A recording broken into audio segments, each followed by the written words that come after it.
Hello and welcome to Movie Thoughts. I am your host, Dominic Tartamella. How is everybody doing? Hope everybody's good. I'm a little under the weather. You might hear it in my voice a little bit. I'm sipping Gatorade right now. I'm getting married in like 8 days. Craziness. Bad time to get sick. But I guess in hindsight, it's probably a good time to get sick because it's not the week of. So this is probably get it out of my system now. Knock on table.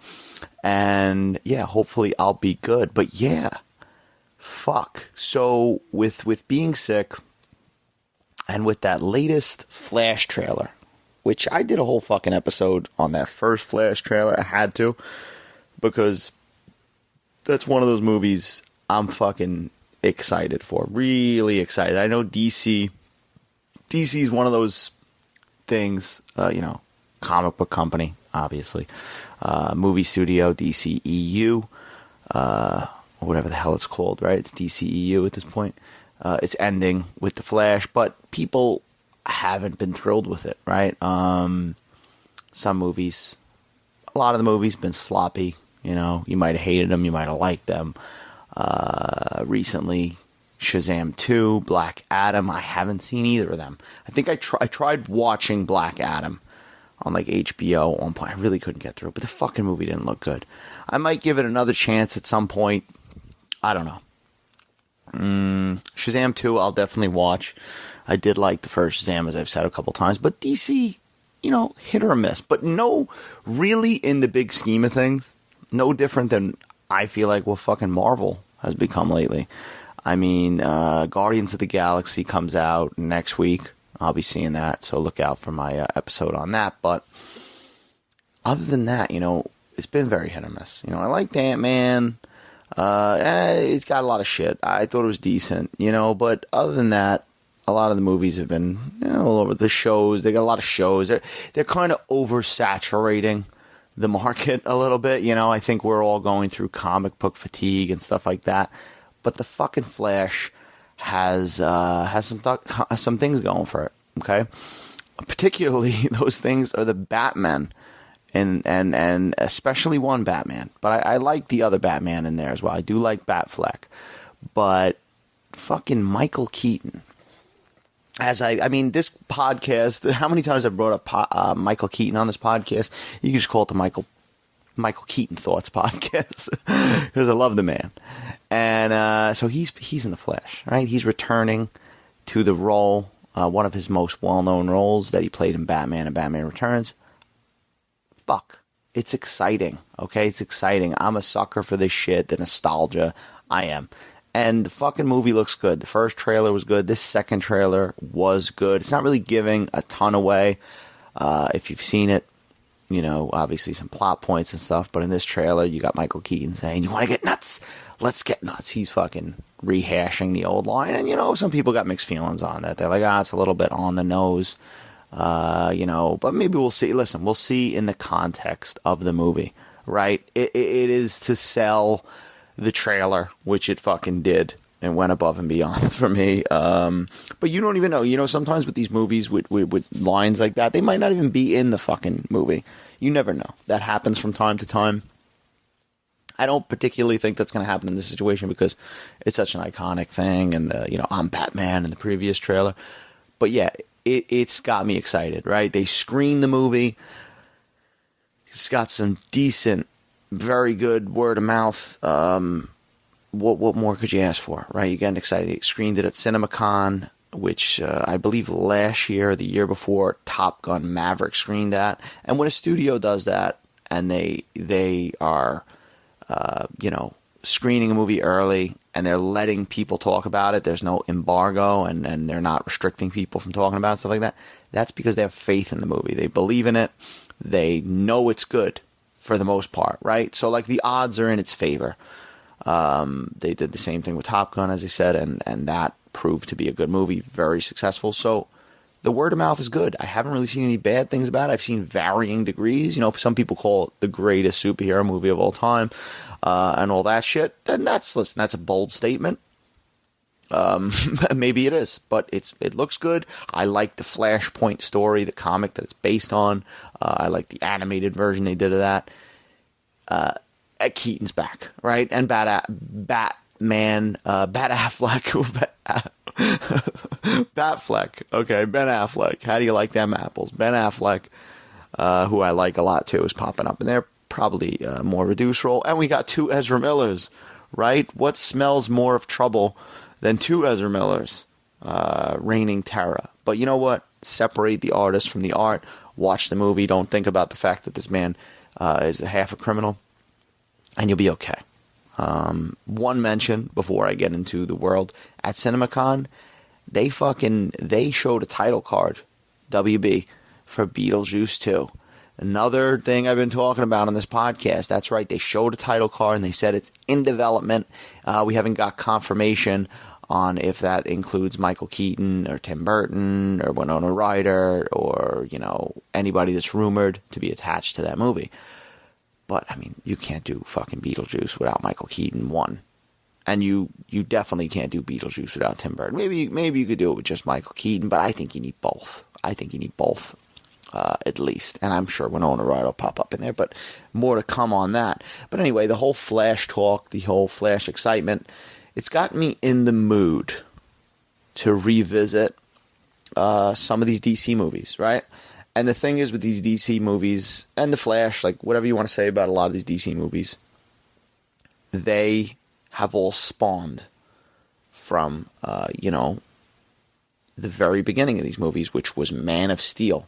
Obviously, if you've seen, not a spoiler, because if you've seen the Flash trailer, unless you're living under a rock, General Zod, Michael Shannon, pops up in the Flash trailer, right? In this alternate universe, he comes down just like he came down in Man of Steel. So it's like this. I mean, they're directly related to that. The Snyderverse, so to speak. That however you feel about it, you like it, you hate it. Were you one of these online trolls? I don't know. I'm going to give my unbiased opinion on the Snyderverse because in this episode, I'm going to be talking about Zack Snyder's Justice League trilogy. Now, I'm not really... So first things first, I'm not coming from this place of a Zack Snyder fanboy. I like some of his stuff. I don't love some of his stuff. I was not somebody, and we'll get to it when I talk about Justice League, I was not somebody who even thought that the whole Zack Snyder Justice League thing was a real fucking thing. I never in a million years thought that would, one, come to fruition. So I'm not going to go and say, oh yeah, I was always a believer and stuff like that. And I never even thought if it did come to fruition that it was going to be to the extent of what the film ended up being. I figured it'd be a couple scenes or whatever, but like I said, we'll talk about that when I get to it. But these movies tie into The Flash. So, they lead that, right? You get Ben Affleck, Batman. He's in there. This is the universe essentially established. You get the Zod thing, and obviously Flash, who first appeared, Batman vs. Superman, then later in Justice League, both versions. So I'm going to talk about each of these movies. I'm going to talk about where, I came, how I came to them, and if I enjoyed them on the first runs and stuff like that. I'm just going to give you my rundown and talk about these films because I revisited them. And we're going to start with 2013's Man of Steel. And then we'll head on to, Batman v Superman. We'll talk about that. And obviously Justice League. We'll dabble a little bit but we're going to particularly be talking about the Zack Snyder cuts, and my feelings on those. Like I said, however you feel about Zack Snyder. I ain't coming from, this isn't like I really haven't talked about Zack Snyder too much on this podcast. I'm not really, yet again, a diehard Zack Snyder. I do like a lot of his stuff, though. I mean, I liked his Dawn of the Dead remake. I didn't really love 300. Not really a fan of that story as much. Watchmen, I liked his Watchmen adaptation. I think it's very underrated. I think it's long, especially that extended cut, but I thought it was really good. And I don't know, the whole fucking Alan Moore, the writer, he's all like, I'll never watch any of the stuff that I wrote that gets adapted, but I'll take money. Just kind of like whatever at this point, Alan Moore. I mean, the comics are always there for you to read the original as the writer intended, as the artist intended, And then you get movies sometimes. Sometimes they work, sometimes they don't. V for Vendetta, I like V for Vendetta too. I mean, I believe that's an Alan Moore thing. I don't know, whatever. I mean, sometimes he's fucking annoying. What could you say? But yeah, so Man of Steel is a movie that I remember. I think it was around the time that The Dark Knight Rises was coming out, right? Man of Steel. The trailer was for Man of Steel, and I believe it was about that time. I don't think, because 2000, it was probably right around that time. It was like following it up, right? It was the year later or something like that. Yeah, because I remember seeing like a teaser trailer, I think when I went to go see The Dark Knight Rises, the midnight showing or whatever, and then, a year later or whatever, I was in the midnight showing to Man of Steel. And that was a cool trailer.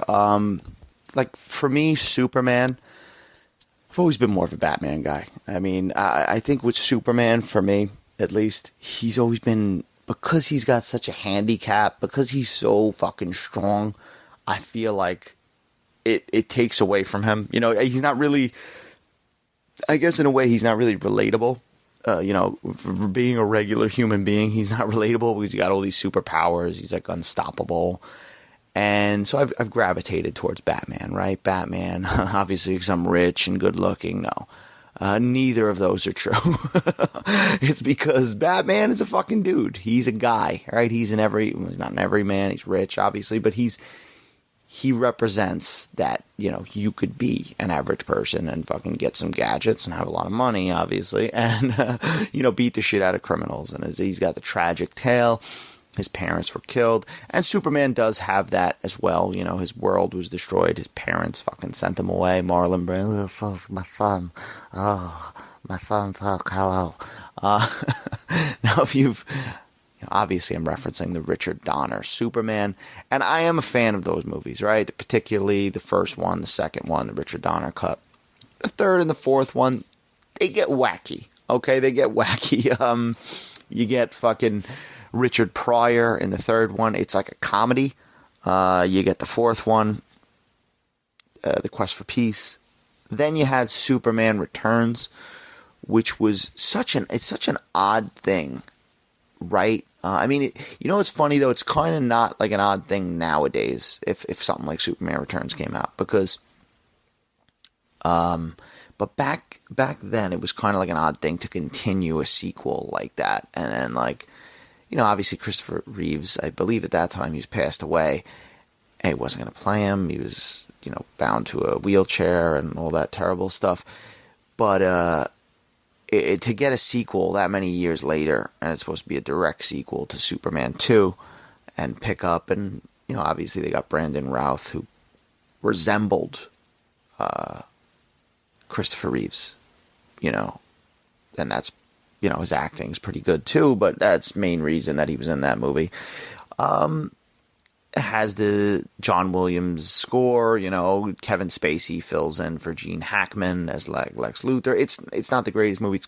I gotta rewatch it, to be honest. I haven't watched it in years, and I wonder if it's aged better if I look at it with different eyes now. But as far as Man of Steel coming out, I was like, I saw that, Christopher Nolan was a producer. That was the main thing in the teaser trailer. It was like a teaser trailer of him flying or something. It was really quick. But it did get me excited, because it was like, all right, we just saw what Christopher Nolan could do with the Batman, and what he did with that trilogy. Obviously he grounded it in reality, and he did his own rules, made, villains less, I guess, superpowered-esque kind of thing. Bane is not as big as maybe you want him to be, from the comics. The Scarecrow's, a little different too. Joker, obviously different. But, you saw what he did and that he was involved in this. And then you had Zack Snyder, a pretty good director at that point. You say, fuck, all right. And now rewatching Man of Steel, the more I watch this movie, I like it. I think it's, in my personal opinion, I mean, listen, the Superman, the movie, is going to be a lot of people's, like, Superman movie. Similar to, like, my generation with I think Keaton Batman. I think Batman 89, you know, it's the Batman you grew up with, right? That kind of like resonates in your mind as Batman. I kind of feel like that about a lot of those iconic characters, whether it be James Bond. You know, I'm from the generation of Pierce Brosnan, so the Pierce Brosnan's fucking James Bond. I mean, I really like, you know, Sean Connery. I really like Roger Moore.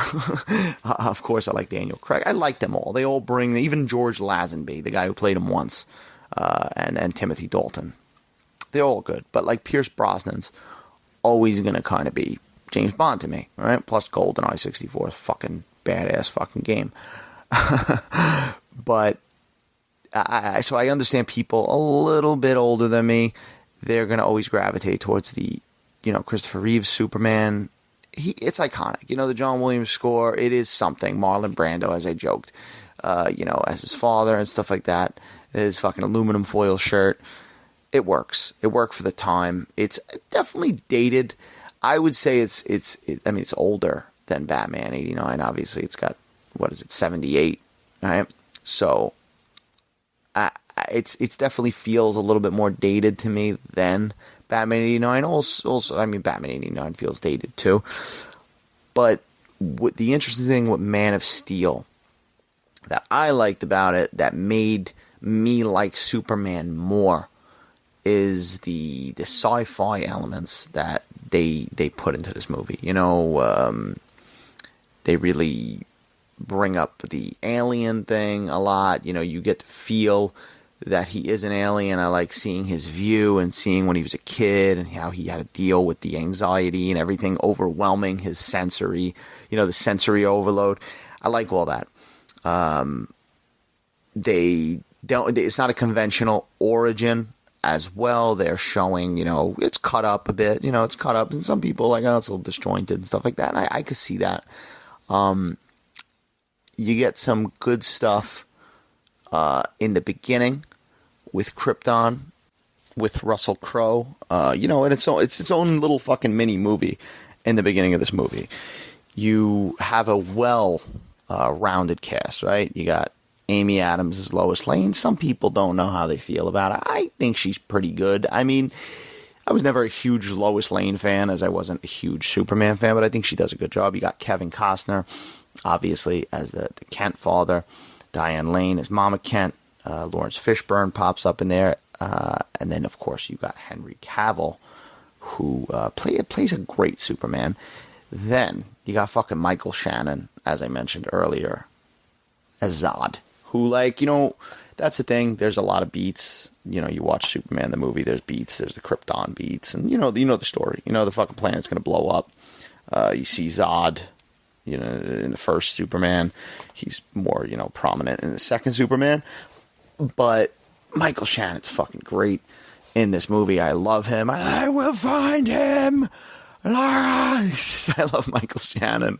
He's demented. Michael Shannon's great in serious roles, and his eyes and all he does. And you know what movie's fucking great in? I'll be honest with you. Veering off course, as we always do on this podcast.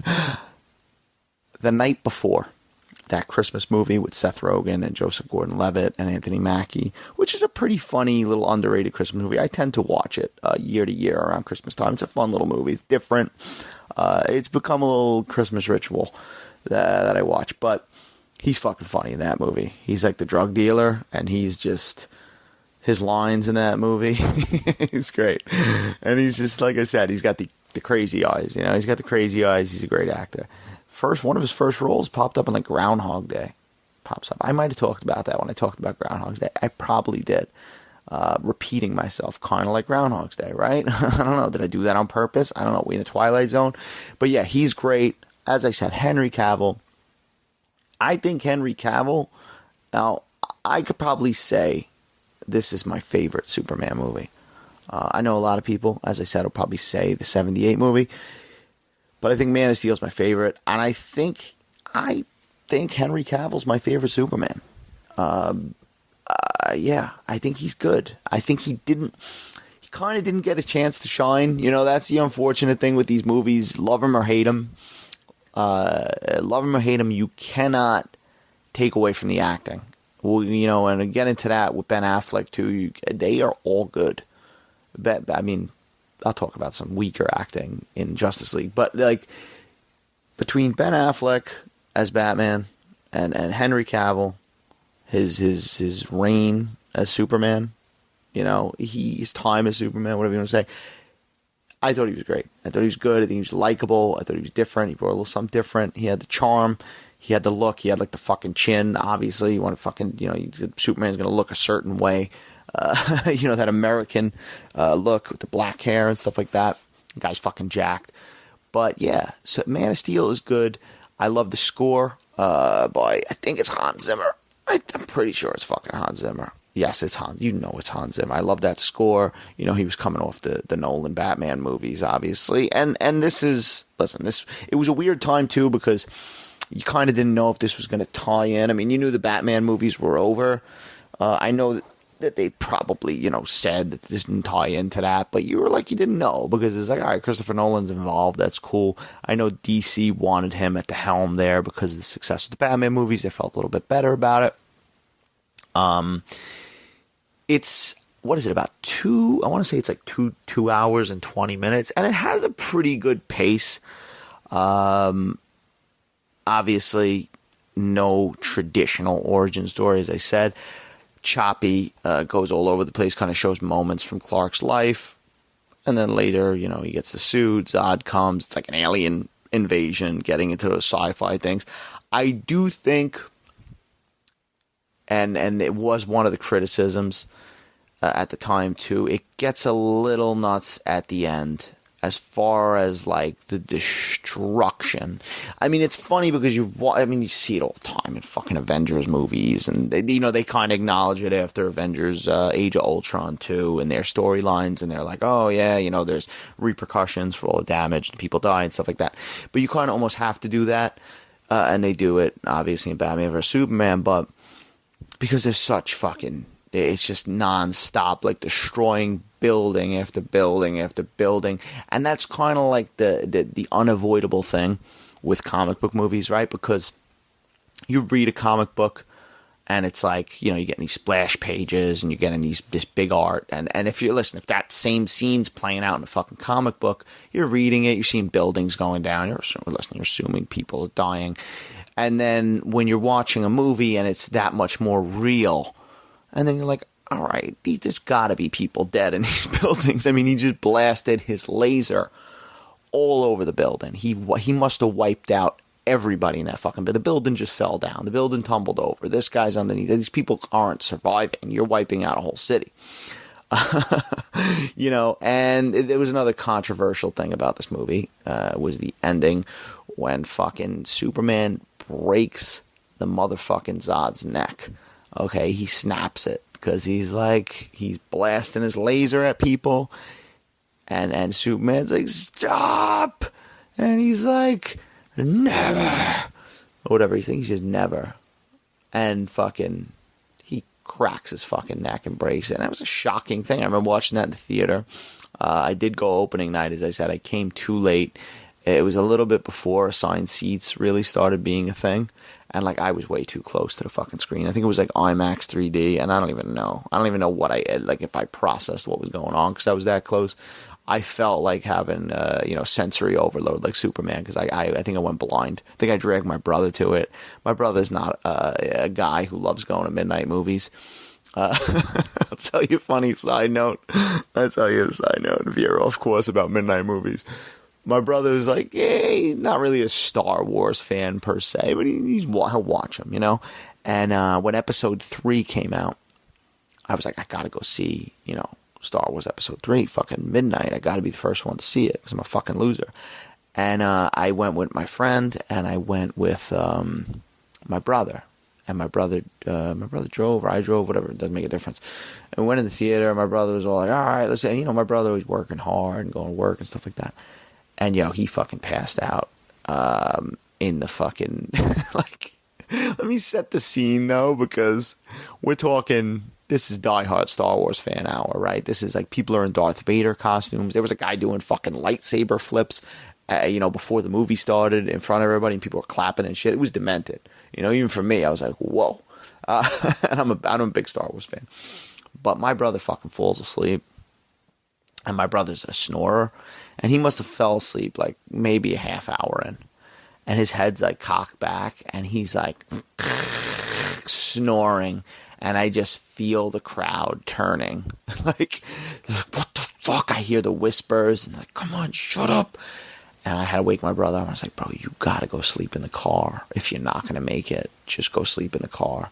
And he went, and he nodded, and he went in the car, and he slept to his credit. But geez, that was that could have got rowdy, and I enjoyed the rest of the movie. Great fucking experience going to see fucking episode 3 at midnight, and the Emperor's fucking Palpatine's turn on screen. Great, loved it. But yeah, so I went to go see it with him. I was fucking blind in Man of Steel, but still a good experience. But as I said, I think this movie holds up. I think it got better the more I viewed it. I think that obviously the destruction, as I said, gets a little bit crazy. It is addressed in Batman v Superman because I think that was something that people were like, what the fuck? You know, what the fuck? One thing, maybe, I think 10 minutes, 12 minutes, 15 minutes could have been skimmed off this movie. Just to really tighten the runtime. Zack Snyder, listen, the guy is fucking a little bit overindulgent. We could agree on that. Whether you like him, whether you hate him, I think you could say he's a little overindulgent and he drags things out a bit. It's his style. Sometimes the studios just let him do it, and sometimes they're like, oh, we're going to cut your fucking movie up. We're going to butcher it. It is what it is. But you could, because there's a point when, like, even when Zod and Superman are fighting, and you start like, all right, this is, you know, we could finish off here. You know, a lot of destruction. But overall, I think a very good Superman movie. Not so conventional. If you want the traditional Superman movie, you're going to watch the 78 Richard Donner film. That's fucking Superman. That's comic book fucking apple pie Superman. That's right out of the comics, right? Fun, humorous, cheesy, tight suit, running around, flying around. Works. There's a couple cuts of that movie too. It's like a TV cut. It's like an extended cut. But an updated version of Superman. I think this is like one of the better updated versions of Superman. You know, obviously there's been, shows, Smallville and stuff like that. There's that fucking show with Dean Cain. There's a newer show, Superman and Lois, which I did watch a handful of episodes, which is a pretty good show. You know, a lot of people don't like those CW shows, and I'm not really a CW fan. But that show, from what I saw, was good, and it was a little bit like a step above some of the other shit. But yeah, a good retelling of Superman. Now, the thing with this is it comes out, and I think, listen, fucking Superman, it's a good first effort, right? I mean, there's plenty more to tell. There's comics. Now, looking back, perhaps the next move wasn't the proper move. Looking back, even me being a die-hard Batman fan, I think I would have said, do another Superman movie. Do another solo Superman movie. Establish the character. Let's get him going. But the problem is, competition. It's fucking, looking at Marvel and what they're doing. Marvel, from the beginning, they had a plan. They executed it. It got a little shaky sometimes, right? Even in the beginning, even in phase 1, whatever you want to admit, you got Iron Man, good movie. You get, in the order of them, was it Hulk next? It was either Hulk or Iron Man 2, whatever it was. But like, Hulk, I thought Hulk's a good movie, right? Not perfect. A lot of people say it's a weaker one. Iron Man 2 is kind of, but started introducing Black Widow and stuff like that. You get Thor. You get Captain America, and then you lead to the Avengers. Obviously, Thor is not a fucking, oh my god, Thor is not an amazing superhero movie. It's a fun movie, and it's a good way to introduce Thor and get that kind of character, more appeal to the masses. But now DC is trying to catch up with everything Marvel does, right? It's the age-old fucking tale. We've all said it 100 times, thousands, millions, that, DC was trying to catch up with Marvel. And with that mindset, they take this next step. And then I remember they announced it at Comic-Con or whatever the fuck, and they had Zack Snyder had somebody read a bit from Dark Knight Returns, where Batman is basically saying this big line about, remember, Clark, this is who did this to you, I did this to you, and whatever the fuck the line is, somebody's going to be like, yeah, that's not how it goes, whatever, read the comic. Yeah, and they announced the fucking Batman v Superman. They show the symbol, right? This movie comes out in 2016. It's Batman v Superman, Dawn of Justice. Now, whoa. Like, as I said, looking back, fucking Superman 2, Man of Steel 2 probably would have been the better choice. Straight up Man of Steel, and then maybe get to establishing your own Batman. Take your time, right? Because now Christopher Nolan's Batman's, hung on the shelf. But DC, Warner Brothers don't want to do that. Now, as I said, yeah, that would have been the smarter choice, but that doesn't mean when that fucking symbol got shown at Comic-Con, wherever the fuck, I was fucking excited. I was like, oh shit, we're actually going to get a Batman and Superman movie? What is it? It's like, could you imagine? You know what I'm saying? Like, that's the thing. You got to put yourself, if you weren't the right age at this time, if you weren't into movies or you weren't into comic book movies, you weren't following it, and you, whatever, maybe you're listening to this in 20 years and you're like, oh wow, that's how it was. Like, when they dropped that, when they did that fucking mic drop, that was crazy. That broke the internet. Like a Batman versus Superman, because that's always been a fantasy. And the thing is, and here's the fucking God's honest truth, and this is what I'll say, like pound for pound, I mean, I love Marvel. I've talked about on the podcast that like Marvel movies, they've fluctuated over the years. To me, as a comic book reader, I gravitated more towards DC. I like Batman a lot, so that's why. But Marvel has, great heroes. Spider-Man, you got fucking Hulk, you got Iron Man, you got all these people. But now we're going back to this time period when like Spider-Man wasn't in the MCU yet and stuff like that. Batman and Superman. If you take like the Phase 1 Avengers, the Phase 2, we're probably in Phase 2 at this point when this was coming out, right? I'm not going to go and fucking you figure it out. My point is, if you take all those heroes that are in fucking Phase 1, Phase 2, Iron Man, Thor, Captain America, the Hulk, who I like the Hulk is one of my top as far as comic book characters. But if you take all those characters and you, like in my head, if you put them, who's better, them or Batman and Superman? Even me not being a fucking that big of a Superman fan, like I'm gonna say Batman and Superman. I mean, those are characters. Listen, they predate the Marvel Avengers. They came out in like the 30s, the 20s, whatever it was. But they're just iconic. So like, the idea of a Batman versus Superman movie is fucking bananas, right? They're like, what are the possibilities? I mean, this is something that like you thought it would never happen, right? I think there was a shot in fucking that Will Smith I Am Legend movie where you saw the poster in the background because that movie's set in the future. And you're like, oh man, Batman versus Superman. I remember seeing that in that movie and being like, yeah, that'll never fucking happen. That's a funny, because it's one of those things you never actually thought was going to be a real thing. You see animated crossovers and stuff like that, but a fucking live action movie, never going to fucking happen. And then he goes and he fucking says this is going to happen. And he's doing it. And it's like, what? Like crazy. Now, I don't remember when it was announced that Ben Affleck was Batman. I don't think it was right away, to be honest, because I remember there was some speculation on who was going to play Batman. I think there was, I could be wrong though. I could be like thinking before Batman and just the speculation of who was going to play the next Batman. It could be one of those situations.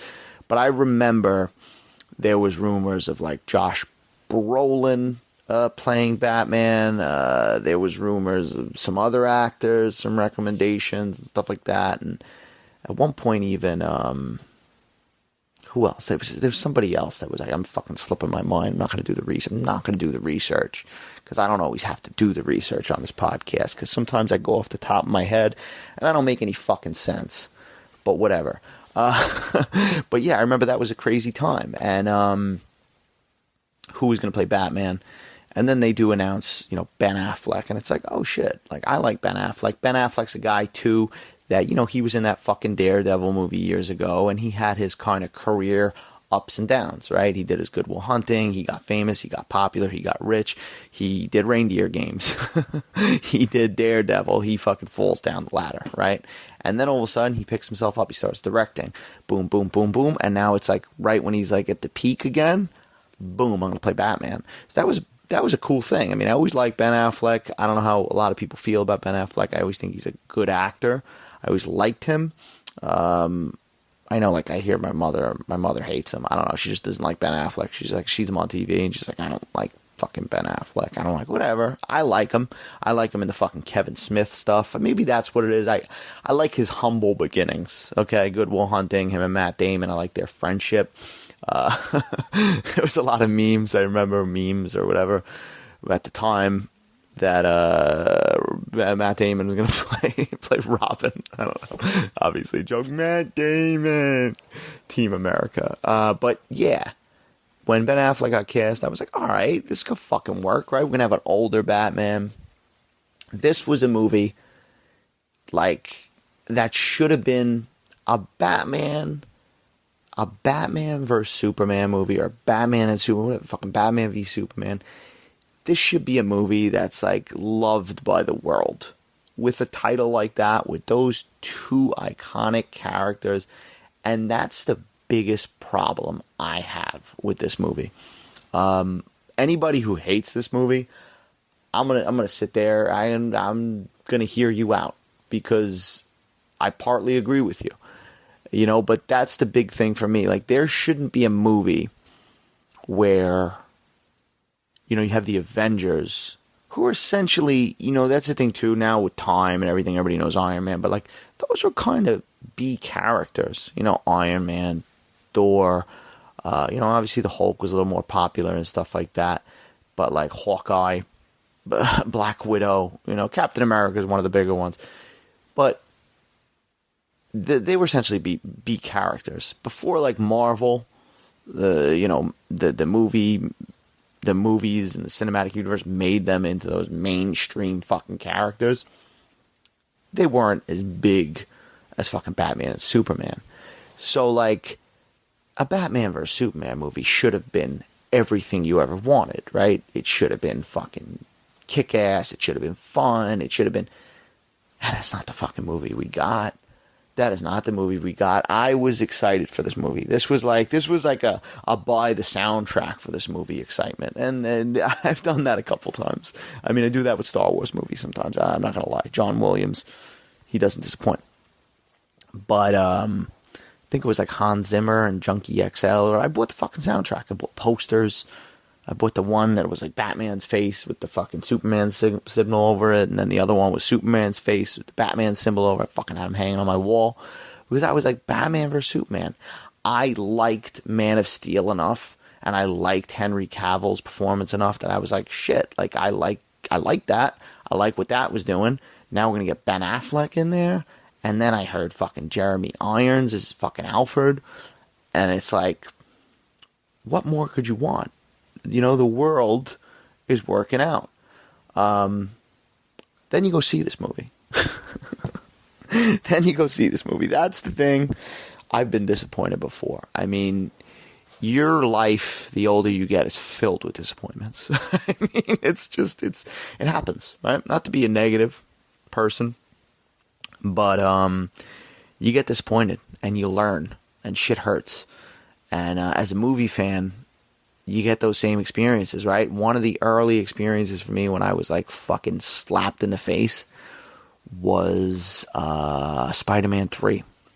Sam Raimi Spider-Man 3. I was probably 19, 20 at the time. The Spider-Man movies were like, and yet again, I like to get back and make myself feel older than I am, like I'm fucking Yoda telling stories, or Obi-Wan Kenobi. When the Spider-Man movies came out, Luke, they were some of the greatest. But like your father, but like when those movies came out, and you had like these great superhero movies with this fucking wild CGI, like, that was the Avengers before the Avengers, right? With fucking Sam Raimi's Spider-Man trilogy. So after those two movies, and then waiting anxiously and seeing the teaser trailers with the fucking symbiote suit and fucking Venom and all this shit, it's like, what? This movie's gonna be fucking crazy. And the movie's is fucking sloppy. I remember I was anticipating, I was counting days yet again, had posters and shit like that. Like I based my whole personality on that movie coming out. And then it was destroyed. That was the first time I was like, wow. Like, I mean, I guess it probably wasn't the first time that I was let down. What came first, that or X-Men The Last Stand? Because X-Men The Last Stand hurt too. But like Spider-Man, I had more skin in the game. And Spider-Man fucking 3 hurt. I just, like, I've since rewatched it. I own it. I've accepted it. It's a stupid fucking movie. Sam Raimi's doing some weird shit. Venom's a fucking waste. No fault to Topher Grace. But, my point is, movies fucking disappoint. And this was one of those fucking movies that I went to, and I just fucking, it was just fucking long, and it was fucking dreary, and it was fucking boring, and it was not the fucking movie you expected from Batman vs. Superman. Or Batman v Superman. I'm going to keep saying fucking verse, because what the fuck is V? Just call it verse. It's just not what I expected. I think it's not what a lot of people expected. And it was one of those things where, like, I think, like, right at the last minute, you saw some of the reviews coming out and stuff like that. And it was like, no, it can't be. It can't be. And it's just, man, I wasn't, like, I mean, I was around for the Phantom Menace, but I also was young. So, like, I was, when the fuck Phantom Menace comes out in 99, I'm like 10. And I was a fairly new Star Wars fan, because I got into them when the special editions came out. And so when Phantom Menace came out, I was just like excited for new Star Wars, but I didn't have like the lifetime, addiction to Star Wars that, I later had, like when, let's say, Force Awakens came out, which I didn't have any real disappointment. Force Awakens was a good experience for me. I'll get into that some other time when I talk about Star Wars, but when Phantom Menace came out, there was that deflating, like, people were like waiting on fucking line and shit, and Batman vs. Superman didn't have that kind of, groundbreaking thing, but it was fucking disappointing. It was disappointing. It was just, it's overlong, right? It's like, it felt like felt like shit was cut out. Now, we come to find out that shit is cut out. So the movie's later released on Blu-ray, with a half hour reinstated into it. The Ultimate Edition, as they call it. 30 more minutes. Now, I haven't watched the original theatrical version in years. And I probably won't watch it anytime soon. Unless I get it, or maybe I'll want to do a comparison or something like that, I'll watch it. And the reason for that being, and I just said that 2.5 hours was bloated and slow, is because it's such an interesting thing, right? Because the reinstated stuff in the extra half hour, the 3-hour version, it makes this a better film. It explains stuff. It fills you in on shit that was cut out. It makes characters' motives and shit like that make more sense. But it still, like, misses the mark overall, I think. I think this is one of those situations where, like, I don't know, Zack Snyder was maybe trying to do too much. There's good stuff in it. That's the thing. I just rewatched it like a few nights ago, so it's fresh in my mind. There's good stuff in it. Like, the stuff that's good fucking works. You know, I like any time that Ben Affleck and Henry Cavill are talking, whether it's as Clark Kent and Bruce Wayne or as fucking Batman and Superman, they work. The score is great. You know, listen, visually, Zack Snyder, you can't knock the guy. The guy makes some fucking good-looking movies, him and whoever the fuck his cinematographer is, and he makes some fucking good-looking movies. You know, especially the pages. They look like they're pages from comics. You know, these battles and stuff like that. Jesse Eisenberg as fucking Lex Luthor, though, does not work for me. And it's so funny because it's one of those things that, like, I'll always go back to a movie and maybe I'll like something a little bit more or I'll like something a little bit less. As I said, Man of Steel's always kind of grew on me more and more. I never disliked the movie, but every time I watch it, I'm like, I like this movie. This is a good movie. It doesn't get enough credit. But, like, that Jesse Eisenberg performance does not work for me. To me, he's in a different movie. He's in a different movie than everybody else, and he's just doing his own thing. And I think that hurts the film. I mean, I'll be honest with you, it makes me fucking, like, it stops me from watching the film sometimes. You ever do that as a movie fan? You want to rewatch a movie, and then you're kind of thinking about it in your head, like, oh, I want to watch that scene. I like that. That scene makes me feel a little fuzzy inside. And then you get a scene in your head maybe that makes you fucking like, ugh. And you're like, I'm not watching that fucking movie. Jesse Eisenberg in this movie, I like Jesse Eisenberg as an actor. I think he's good, like The Social Network and shit like that, Zombieland.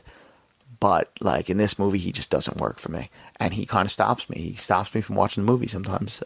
His long hair, his antics, his sticking a fucking Jolly Rancher in somebody's mouth. You know, he's kind of like, you know, he's kind of playing the fucking Mark Zuckerberg guy, you know, just doing a different version of it.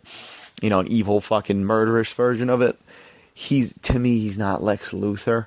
I don't feel threatened by him. And that's the thing about Lex Luthor, like, he's not like a superhero or anything like that, but you want to feel like a presence, right? You want to feel something. You want to be a little scared of his power, right? I don't feel it with Jesse Eisenberg. He just feels like this wimpy, kind of like bratty fuck. And it's annoying. And I don't think it works. And it takes away from the movie. The action scenes, there's a lot of build-up.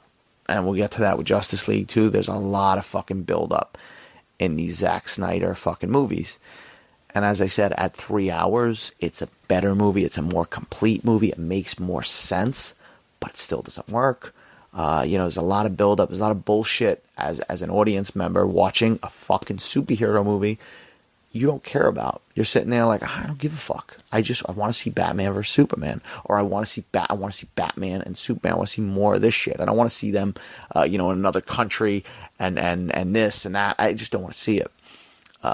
They're throwing a lot of shit at you, but they one of the main things I remember being in the theater and being like, fuck this. Which it's still goofy. It is still fucking goofy. You know, yet again, they're trying to play fucking catch up. And, you know, they gotta start getting some of the Justice League out there. Because they got Batman, they got Superman. Listen, they did the thing with Batman. Batman's been fucking established 38 times. So that you could throw Ben Affleck and be there, and hey, I'm an older Batman. I got a little gray hair, and maybe Robin got beat to death with a pipe, like in the comics. Read that fucking comic. It's fucked up. He's easier to throw in there, right? But then you get to a point where you got Gal Gadot. Or Gal Gadot. How the fuck you say her name? I'm going to do this forever because I never look it up. I'm just going to call her every name. Wonder Woman. She pops up. She's Diana Prince. She's fucking Wonder Woman. Gal Gadot. She's obviously known for the Fast and the Furious movies before this. I think she's got the look of Wonder Woman. I could stomach her. I do not think she's a very good actress. It's not about her accent or anything like that. It's just like her line delivery and the believability when the lips are moving and the words are coming out of her mouth. I don't like it. Like I said, I can stomach her. I'm not going to get into the Wonder Woman movie. I thought the first one was good and stuff like that. she works with I feel like with heavy editing she works, but she's not really a good actor. She's in there, she's doing her thing. She's a pretty face, you know. She has, as I said, she looks like Wonder Woman. Now, more so than her, you know, we're going to talk about the fucking wacky introduction of the other characters. Because on a hard drive somewhere, we got video footage of the Flash, you know, Ezra Miller with long hair, pre his crimes. And then we have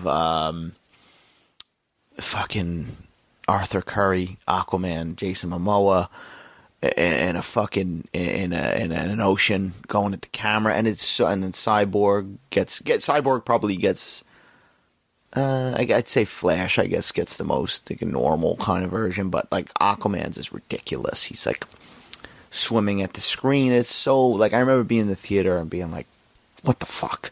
Like really, this is what they're doing to jam it?" It was like a spoof at that point because it was like they're jamming it down your throat, and especially in that 2.5 hour version, it's like thrown at you. I think.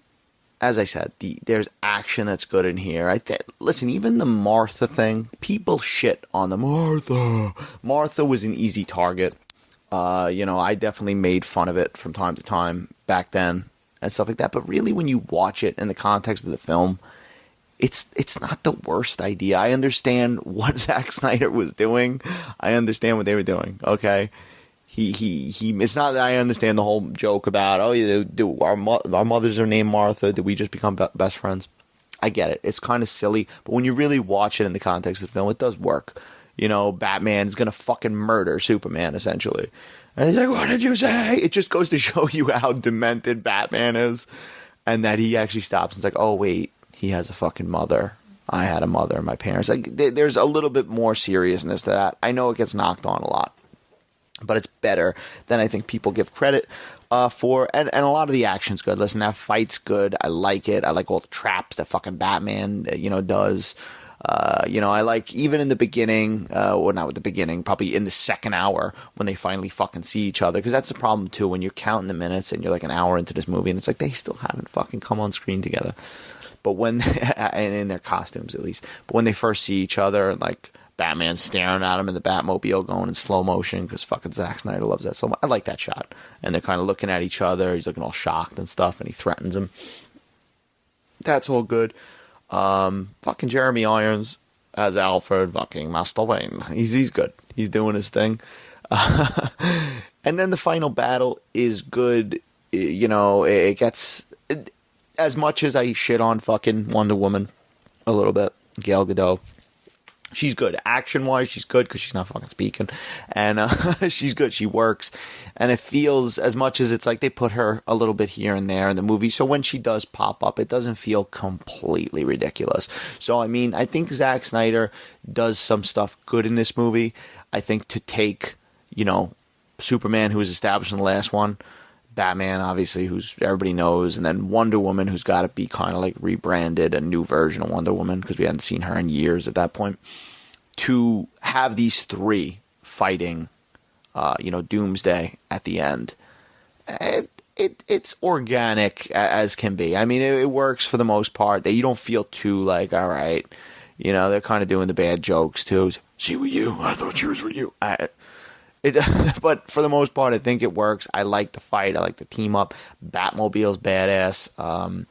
There's some good stuff. Like I said, Lex Luthor doesn't work in a different movie. Jesse Eisenberg, poor Jesse Eisenberg. But what are you going to do? I'll still always go with the extended version, though. I think it's just a more complete movie. But it almost feels like a chore watching it, too. It's like you're watching it, you're trying to get to the good stuff, and it's like, all right, you know, it takes a while. But yeah, so we get Batman vs. Superman. Doesn't fucking do good critically, as I said. Doesn't get the reviews, and unfortunately, it doesn't make the fucking money that it should. You know, especially with the names Batman and Superman. It's like a Batman and Superman thing. As I said, movie should make the most money ever. Like right there, everybody's known them forever. Old people know them. You know, like everybody knows. I'm not shitting on the old community, by the way. I'm just saying that they've been around forever. So, like, even, you know, somebody's elderly grandfather is going to know who fucking Batman and Superman is. Where maybe an elderly grandfather's not going to know who Yoda is. You know, they're not going to realize who Yoda is, something like that. But Batman vs. Superman's been around forever. The names alone should have cemented this as, like, one of the top grossing cinematic movies, you know? And it's just not the case because bad word of mouth, bad reviews, bad memes, jokes on the movie and stuff like that. And the movie didn't do as well as it should have. Now, is it a flop? No, it's not a flop, but should have did better. At that point, I believe Wonder Woman came out, right? Wonder Woman comes out. Justice League is coming. At this point, I don't know as far as my stance on this, because, like, yet again, I've watched Batman vs. Superman plenty of times now. I just watched it again. Is it the greatest movie in the world? No. Is it the worst movie in the world? No, it's not. It's not the worst movie in the world. Is it a fucking sloppy movie? Yeah. It's kind of similar, as I mentioned, to, like, Spider-Man 3, where I don't hate it. It has it has good moments that I really enjoy. Definitely some goofy moments. Overall, it just missed the mark. As I said, they threw the fucking dart, and it just slammed into the wall next to the fucking board. And I was like, all right, that's the movie we're releasing. Now, the reaction to this movie, Wonder Woman comes out. Wonder Woman is received very well. Patty Jenkins directs it. Gal Gadot returns. I like Wonder Woman. I think it's a good movie. I mean, it's not like, I don't put her on a fucking pedestal. I don't think it's like some people are like, oh, Wonder Woman's fucking besties and stuff. Let's relax. Okay? That's Man of Steel's better. I'm not saying that from I'm a man and man better. No, I'm not saying it from a sexist point. I'm saying it from a movie point. Man of Steel's better. But the reaction to this movie, the success of Wonder Woman, showing that Zack Snyder is not, completely responsible for how these DC movies do and the success and stuff like that. Yes, he obviously built it. DC starts to lose a little faith, right, in Zack Snyder. And you could tell that a lot of their decisions of what happened next was a reaction to what happened with Batman vs. Superman and bad reviews and stuff like that. At this point, I don't even know. I mean, as I said, I kind of accepted Batman vs. Superman. I don't even know at this point how I felt about Justice League, like leading up to it. I knew it was coming. I knew it was being made. I was kind of like, this leaves a bad taste in your mouth. Batman vs. Superman being as inconsistent as it is, leaves a bad taste in your mouth. And it left a bad taste in the studio's mouth, the powers that be. And it has stories. I'm not going to get into the stories of everything that happened, right? Some of them are like, they wanted the movie, he came at them with a 4-hour version at one point. Probably not the particular version we got with the Zack Snyder cut, but they wanted him to cut it down to 2. There was obviously fights and this and that. Zack Snyder suffers immense tragedy. His daughter commits suicide. Terrible thing. He leaves the project. I don't know. I've heard the mixed things. He came back to do some stuff. Then Joss Whedon is brought on, and they do, and then Joss Whedon kind of takes over. It's since come out that it's kind of like was against Zack Snyder's thing, and then Joss Whedon was only supposed to do rewrites at first. Whatever the fuck happened. So obviously Joss Whedon did Avengers Age of Ultron. He'd done a bunch of shit like Buffy the Vampire Slayer, comic books and stuff like that.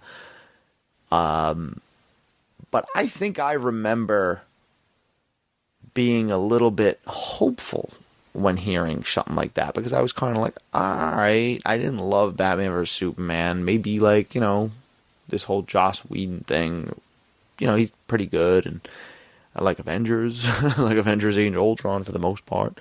And, that movie, I remember seeing it. And I just remember it being like, is it it was only 2 hours, because I think that's what they mandated. They were like, no, it's not going over fucking 2 hours. They were like, we're not doing this 2.5 hour shit. We're not doing 3 hour shit, which I get it. Like I said, you do a 3 hour movie or a 2.5 hour movie and people don't like it. And I get the studio's opinion, to a degree. Were they right? That's up for debate. But I remember being like, this movie's sloppy. I mean, I remember seeing in the theater the theatrical cut of Justice League and thinking it was sloppy, thinking it was kind of cheesy. It was yet again just more of like the throwing shit, so much shit at you.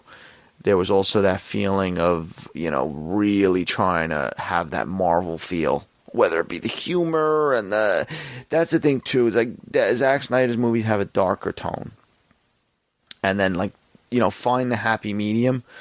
But I think that the Joss Whedon version was more like, it's really trying to be more lighthearted and really have that Marvel feel. And it just didn't work as a movie, but it was what it was. I think I honestly was like, all right, well, it's probably an easier movie. I think afterwards I was on the side of it's an easier movie to stomach than, Batman v Superman. It's lighthearted. I was like, all right, it's all right. It's all right. And whatever. At that point, who fucking knew what was going to happen?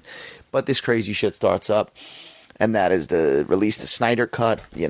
Zack Snyder was teasing shit about this movie. One thing that was disappointing, I remember seeing the Justice League, and you expect black suit Superman, right? Because in the comics, when he comes back from the dead, he's got black suit. He's got fucking long hair at one point too. But I think at one point, like on Twitter, I remember Henry Cavill fucking posting like a tease of the black suit before the original one came out, and then all the shit happened. The original one came out, and no black suit. There was also Mustache Gate, or whatever the fuck, no Mustache Gate, where like Henry Cavill was doing Mission Impossible with a mustache, and they made him, they CGI'd the mustache out the scenes, which is ridiculous, and it looks terrible. And it looks like, I remember seeing it in theaters, like, it doesn't look that bad. It looks fucking terrible. It just doesn't look good. His teeth look funny. I don't even know what the fuck they were thinking. But yeah, the no black suit. And that was like something that was one of the first things where I was like, maybe there was a different version of this that didn't make it, because that was something I was expecting in the film, and it's not there.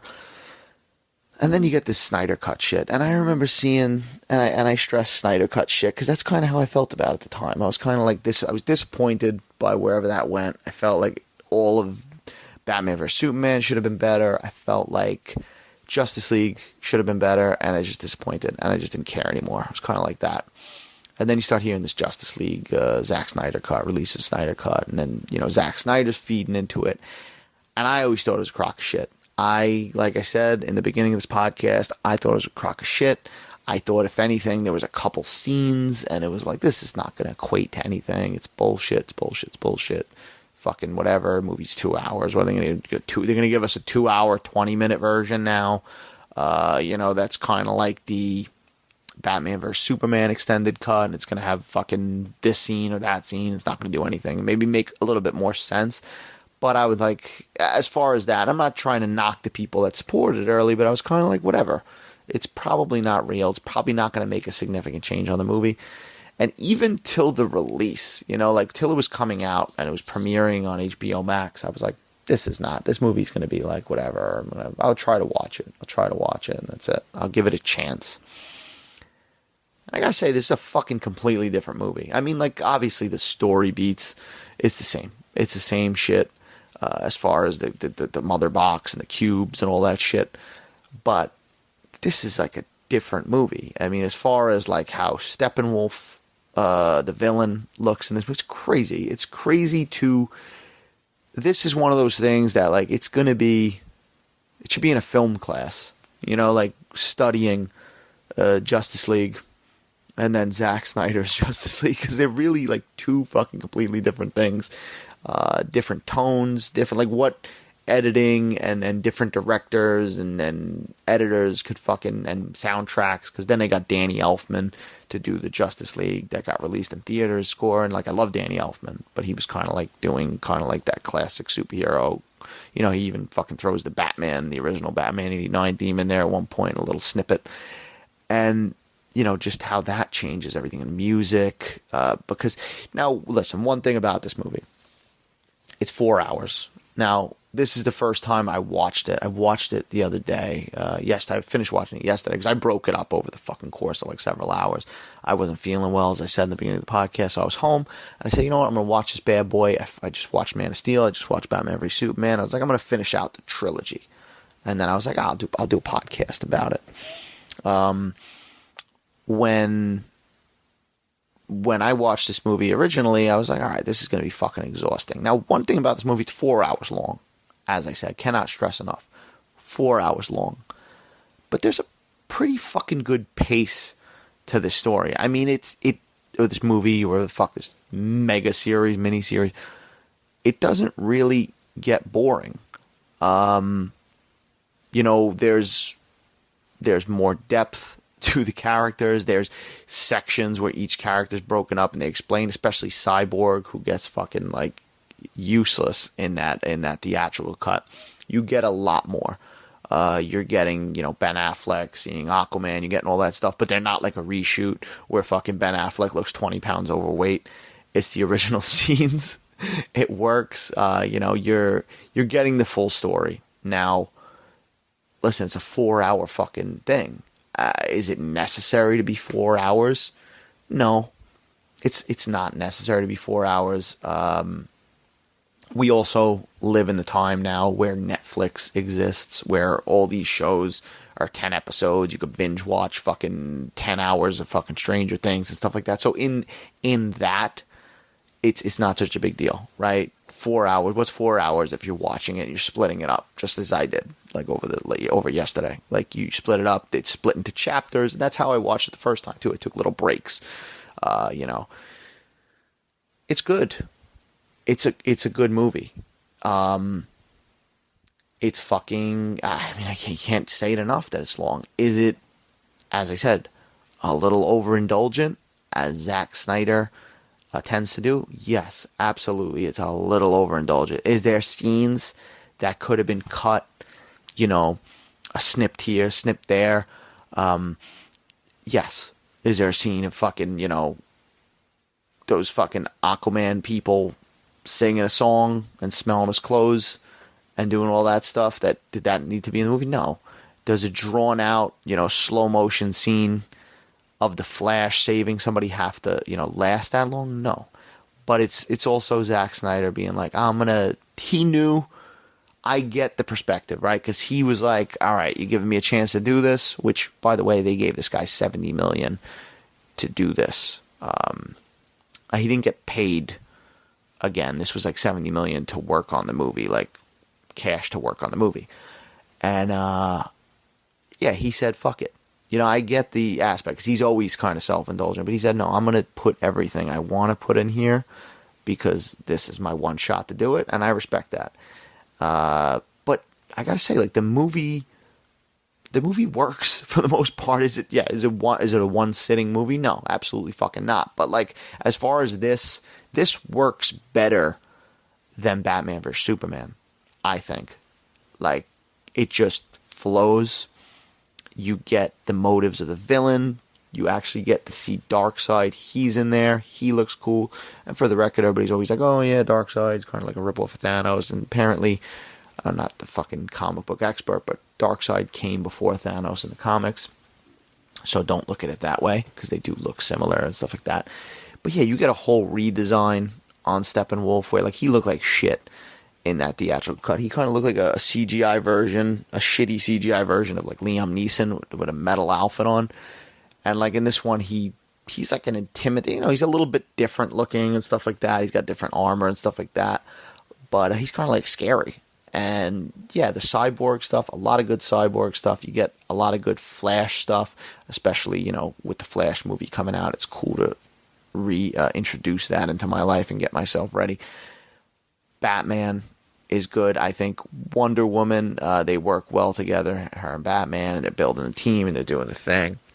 And then, you know, a lot of the stuff, listen, there's a lot of slow-mo in there. There's a lot of songs that drag out, as I said. And I think for the most part it works. Some of it, you yawn a couple times, like, all right, we could get it going. But it doesn't. None of it kills the movie for me. Like, I don't sit there even in the scenes like that and I go, oh, this is fucking ruining the movie.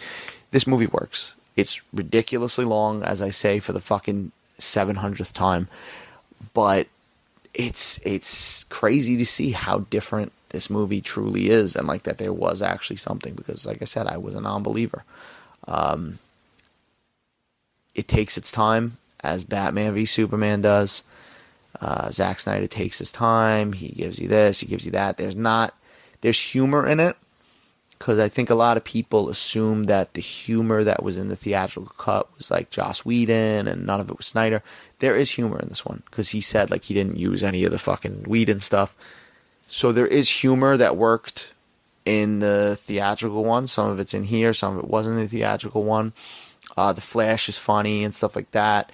There's still that great fight scene when Superman comes back to life and Flash is running at him and he turns to Flash and then Flash is all scared. Like, I think that's great. That works. That's a great scene. And then of course you do get fucking Henry Cavill returning, and you do get the black suit, which is fucking great. You get the black suit. He changed that.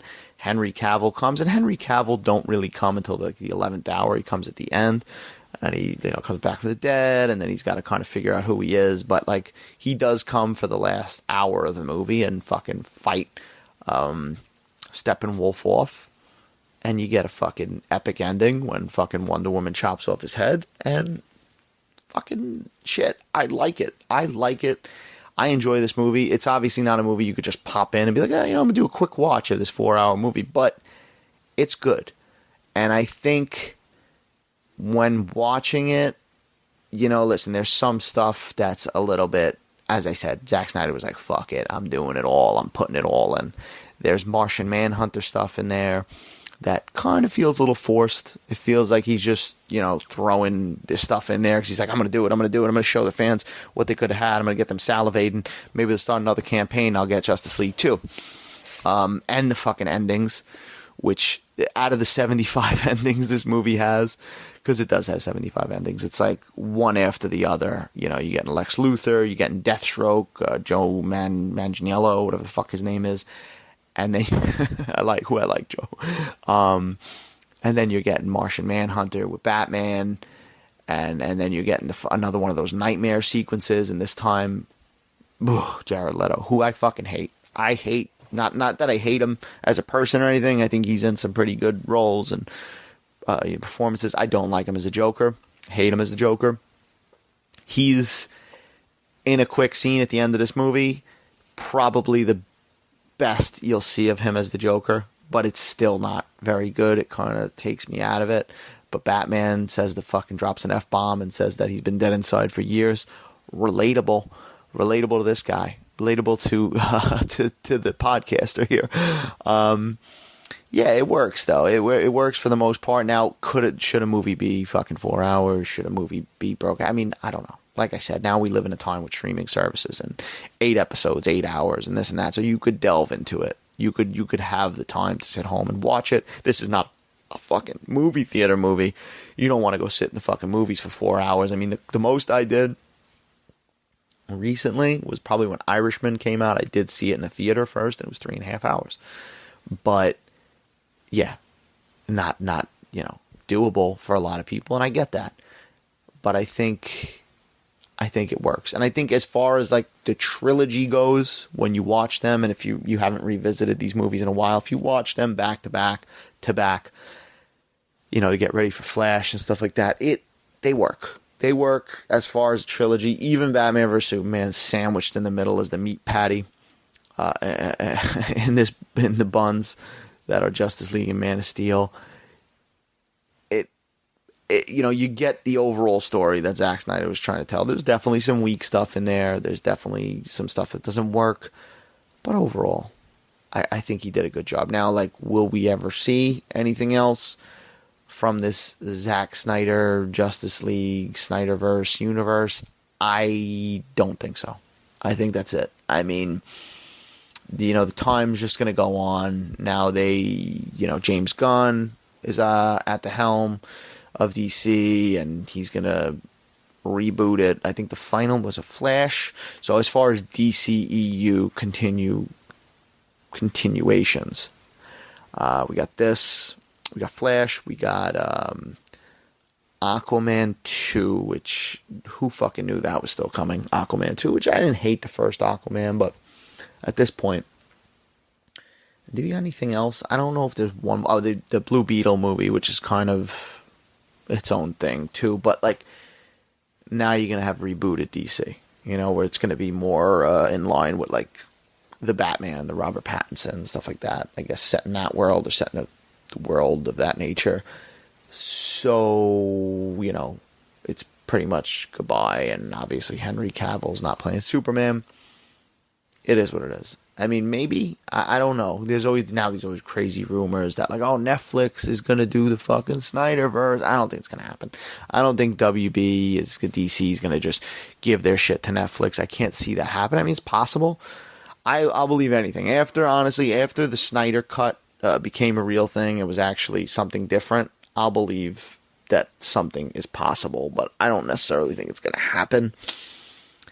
But yeah, this is an interesting take on all these characters. I think it's darker take. As I said, some stuff you're gonna love, some stuff you're gonna hate.